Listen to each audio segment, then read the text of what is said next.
Alright, we are recording, and first things first.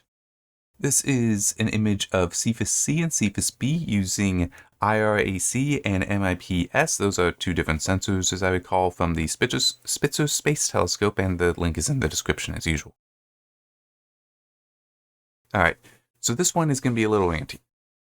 So I realized after the last video that, oh wait, no, I do have one more topic I can talk about. That fell out before I get to the next thing I want to be doing. That I don't know, it may be a while before I get to it. But I realized, yes, I can do this, because I did say in a previous video, I don't like Dyson spheres, and that would be a different video, and it's like, you know what? Why not do that now? I mean, it'll be kind of ranty, I'm not working on the story that it's relevant to, but why not talk about it now anyway? Because I doubt my rant will change much by the time I get to that story. Anyway, so first things first, let's do this. I made up some images of Dyson spheres. This one, I just made a base image and then fed it into the Amuse AI tool to have it try to actually color it and put in detail and such. So got that one. And just, what's the idea of a Dyson sphere? Well, this is, kind of, wait, no, it's over here. I knew I'd get it wrong. Over here, the idea that you have a star encapsulated in a massive sphere, a so-called megastructure, so that you can capture all the energy of the star. This is dumb. This is very dumb. No matter which image it is that I use here, that one or this one, one thing that's unfortunate is I haven't gone and cleaned up because to get rid of some patterning on I'm not sure if it even comes through in the video that well, but the AI thing put patterns on the outside that's nah, not quite. And then when I just asked it to give me a Dyson sphere, that which definitely looks like a megastructure, and that one it kind of does look like a megastructure. It looks too small, though, to be honest. They have the scale wrong. And maybe that's part of the reason why Dyson spheres are sometimes talked about and oh yeah, we could totally... No. I don't even think in science fiction it's appropriate to say these things are possible. Because let's talk about stars. They're big. Alright, that is the first key thing. They are big. To give you an idea of how big they are, the sun, which is actually kind of small in the grand scheme of things. It's a main sequence star, so yes, there's a number of stars like that, but there are plenty of stars that make it look very tiny. And in fact, when the sun does eventually start to die, which is where it'll run out of hydrogen in the core, so it has to start fusing helium, it will become a red giant. When it does so, it will actually expand out to past where the orbit of Earth is. Very big. But right now, when the sun has its, all I can think of are prominences, but there's other terms for it as well. The coronal mass ejections, there we go. Some of those mass ejections where it's basically belching out mass, okay? And it's that is kind of accurate, it's a belch. It is a small of mass that it sends out is more mass than the Earth. You're talking about an object, a star, that can just go and send out more mass than the Earth freely. And it's it doesn't even notice. And you really think we're going to be able to build a sphere around that's going to be able to take that impact? On top of that, let's say you somehow had a star that was abnormally quiet. You can just ignore that reality. Alright? They're hot. You want to capture all of the energy. Okay, let's consider this. A Dyson sphere typically is depicted as being solid, meaning all of the energy would be captured. Maybe there would be some radio waves that'll transmit through or something in a very long wavelength, that there's a chance of getting through, maybe. So let's say it's 99% of all the energy you're capturing. I don't think this material that the Dyson sphere would be made out of wouldn't melt over time. Who thinks these are good ideas? I think I messed up the grammar there, but you get the point. But no, it's so stupid, the idea of a Dyson sphere, because it will melt. It will eventually melt. Because you're eventually going to have all the energy deposited. And yes, inverse square law, it does decrease, it gets out there, but that would be relevant at one moment. But you build it up over years, it's going to all gather there. It's not like it's just going to be cooler because it's further away. It's like it's collecting the energy for potentially billions of years, since a star can last for billions of years. Dyson sphere, there's no way that'll last. A planet lasts that long, but a planet can also has means of getting rid of the energy. Like in the case of the Earth, we rotate, so we can vent some energy out in the end by natural means. So you'd need vents, but it's like, that's a lot of vents, and it's a big surface. So will you actually be able to do so efficiently? In that story, I actually do describe there are vents, but there's other things that I did that are different. Now I'm trying to think, what about Mercury, since that's tidally locked? How does it necessarily vent? I'm not sure, but it's also, everything volatile on Mercury is no longer there, because it got burned away. So the volatile in this case would be things like water, would actually be an example of volatile, because it can heat up, become steam, and then that will, the water vapor in that case can be blown away by the solar wind. I'm trying to remember though if there's other things. But it is also just, it does have a dark side that would go through, well, I guess then that could allow some venting. But it's also, Mercury, well, compared to that thing, would be almost insignificant. It would be so tiny compared to the Dyson sphere. Yeah, so I guess maybe there could be some level of natural venting, but it's still, I mean, it's like in that one episode of Star Trek Relics, which is a fun episode. I like that episode. No, you would not have an abandoned Dyson sphere where there's anything resembling stuff on the inside. I can't see how that would not have been blasted away by the mass ejections and burned away by the energy. You would need some level of activity there. Now, one thing kind of amusing, I decided to look up some history on Dyson spheres. And it's a little funny. Dyson himself didn't want named after him. He saw somebody else talking about it. I think it did say a science fiction author. And he was like, oh, that's interesting. We wrote up a paper about the idea of this. And he was like, yeah, we should call them, I don't remember the name, I'm sorry. But we should call them after the guy who, put in that book that I read. And it's like, no, we're going to name them after you. And he didn't even like them. He didn't think they could be done. It's kind of funny. He talked about Dyson swarms, though, which make a lot more sense, actually. Where basically, instead of having a solid sphere, all I was seeing was the Wikipedia thing. I didn't try to read the original article. Forgive me. Because it was saying he didn't think that they were mechanically possible, which could also be that these exact same points I'm making, he was making. Or he was talking about how would you even design something so large, so complex? That is completely appropriate. I'm going back to that Star Trek episode of Relics. A comment is even made about how these are so huge. It's like you just want to meet and talk to somebody who designed one, because it is unfathomable how far away from the most advanced species the Federation has encountered. The level of technology you'd have to be at to even get part of one of these things built. So far away, it's like, whoa. Anyway, Dyson talked about Dyson swarms, what are now called Dyson swarms, which would basically be a system, smaller objects that would just be orbiting various independent orbits that would collect the energy and then beam it to wherever. That would make more sense, because then you could definitely have vents on the outside, because you're collecting less total energy. And depending, I could even see having them flip, so you actually go between different sides like a planet. But anyway, one thing that I saw when going through there, it's like, oh, cool, that was my idea in that story as well.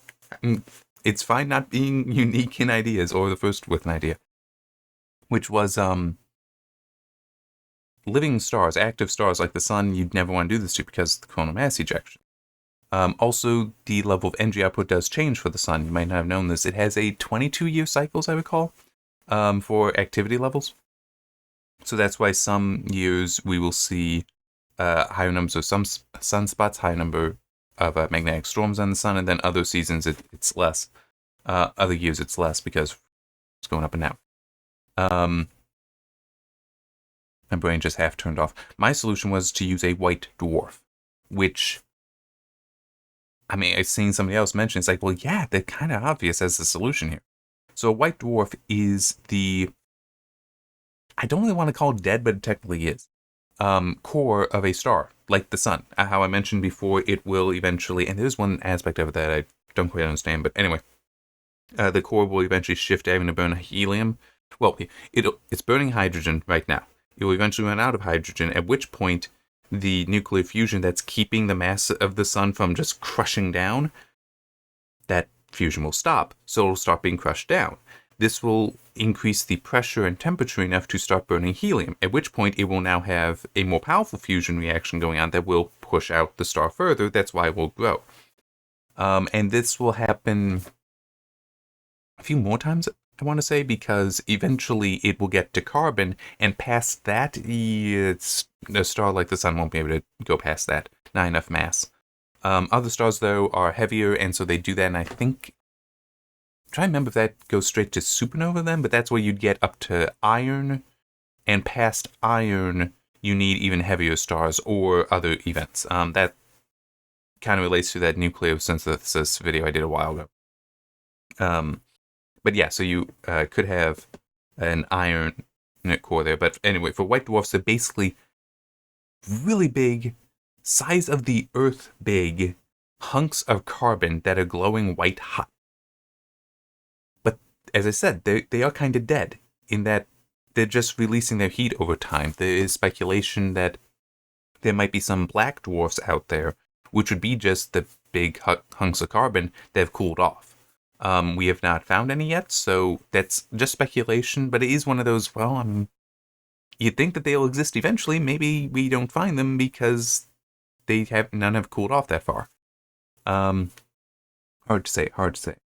But they make a lot of sense because they're going to be innately stable, since it's just, I guess the way to put it is, imagine a campfire is a normal star. It's flickering and moving and all that, so it's like if you don't want to necessarily be right against that because it may change. Like if more air comes in, suddenly it's hotter, it grows larger, things like that. But if you have a stone next to it, and that stone heats up, now you take that stone somewhere else. As that cools off, it's a very stable heat, because it's not going to suddenly get hotter. It will get cooler, but it should be at a known rate. That's kind of what a white dwarf would be. It will be stable, it will be cooling, it will be giving off light, but it also won't be giving off mass. It's not going to be changing size or anything like that, so it will be very stable. They're also a lot smaller. As I said, about the size of the Earth. So building a sphere around it is going to be much easier in that regard as well. I'm pretty sure they will also be cooler than most stars are. At one point I did look, they're a lot dimmer than stars. We do technically count them as stars, even though I think that's just because we look at them and we see that they kind of are. Which actually just made me think of something. Why did we... Separate rant. Why did we bring Pluto down to being a dwarf planet, but we don't just come up with a completely new distinction for white dwarfs? It's like we got brown dwarfs. Red dwarfs are actual stars. They're just really, really dim. And a white dwarf is technically not a star because it's inactive, but we still call them dwarf stars. We still call them dwarfs. I'm sorry, they should not have done what they did to Pluto. They shouldn't have. Anyway, like I said, this will be ranty. At least I think I said that. Anyhow, my brain turned off a little bit. But yeah, a white dwarf, it makes sense. You're also not going to have mass ejections from it. So you could build something around it that you can expect to survive for longer. You will still need vents. And that is something that I did put into that story, that I did design that story. And it's been a while since I've looked at the story, and longer since I wrote it, kind of thing. Okay, I remember something of the design for it, but I also remember, as kind of a joke for me, it was like the sixth generation, and canonically it was that, what I decided, no, this is the history, is that some of the first ones were, oh yeah, they built a Dyson sphere around a living star, and it melted. And it's like, yeah, I guess we shouldn't do that. I have no problem with making my people stupid. And so long as they get better from it. And then it's like, okay, well, we try to fix that, and also come up with a different way of building it. So it's like, by this generation, they are made out of large triangular pieces, which I would have talked about in the Lagrange station. Is that where I talked about Dyson spheres in general? Might have been. But the Lagrange station stations in A Letter from Catherine are an homage to that. These massive triangle pieces that you can then just all connect together, kind of like... it's not quite the same, but how there's kind of a cell structure there and here that the AI generated for me, kind of like that. But these are very irregular, so I'm thinking something more solid. Not solid, more a specific pattern. And another thing that occurred to me with that is by having it be put together by pieces, the vents, because even with a white dwarf, you're still going to be collecting way more energy than you will be using. So the vents for it can be at the seams. So it actually made a lot of sense to me to do that. Trying to remember. There's also, I even put in, because you're going to want to be able to control things inside. And so I actually described a second sphere that would have like one half be transparent, one half be opaque, and basically be a super collection system, so that you can have day and night. Because, I mean, still, you're going to want night. If you want some people living in there, you're going to need some way to have night, short of just going inside and turning the lights off. And there's also, we humans, we do need a day-night cycle. That our bodies have evolved to expect that. We're not going to be alone in that, so I could believe that there would be plenty of plant life that would also, although that is something I could probably look up. Like, do greenhouses need to have lights off times? Don't know, but I could believe that plenty of them would. That, because plants, they need light for feeding themselves. And I could believe it's if the light is on all the time and they have to keep doing that, it puts a lot of stress in their systems, where you go to night and now they are able to essentially sleep and recover certain things, ease certain things. So yeah, I could definitely believe that. So it's like, no, you need a day-night system. You potentially would also need some means of piloting. Stars move. And you might, true, it might be, millennia or longer. But what actually would it be for millions of years? I'm not sure what the term is for that. Eons, I guess we can just say. Though I think that's more figurative than specific. But it may take eons, but technically, stars do go by other things. It's not very common, but it's still, you might need to be wary of that. Or even just there's a big cloud coming up. Maybe we don't want to go through that. I mean, the star won't care, the white dwarf won't care, but the Dyson sphere might. And do you want to run through a nebula and potentially, potentially need to do a lot of repairs, things like that. So, that has been my rant on Dyson spheres and why I think they're stupid. I do think that there are ways of fixing them, as I've just been describing. I do think that is possible, but the usual depiction I see in science fiction, such as that episode of Star Trek, Relics, I haven't actually touched the game yet, but Galactic Civilizations 4, I know has new megastructures in there that includes a Dyson sphere, and I think it actually just showed more like a whole bunch of rings that when I saw press release pictures of it. So it seemed like it does allow light to also escape. It's not completely silent, so I was like, okay, that's better. But then Dyson Sphere Program, which I have that game, but I've not continued playing it to the point of getting a Dyson Sphere. That does seem like they are trying to completely encapsulate, and it's like, yeah, no, no. It would melt. But they do also have Dyson Swarms in there, is my understanding. So that at least I do appreciate, because that makes more sense. But no, stars are big and a lot of energy. We're not capturing that. We're not. All right, see you next time. I'm hoping I will be able to get that with the extra week that this gives me, I'll be able to get closer to the next thing I want to do, so I won't miss a week, but we'll see what happens. Anyway, goodbye.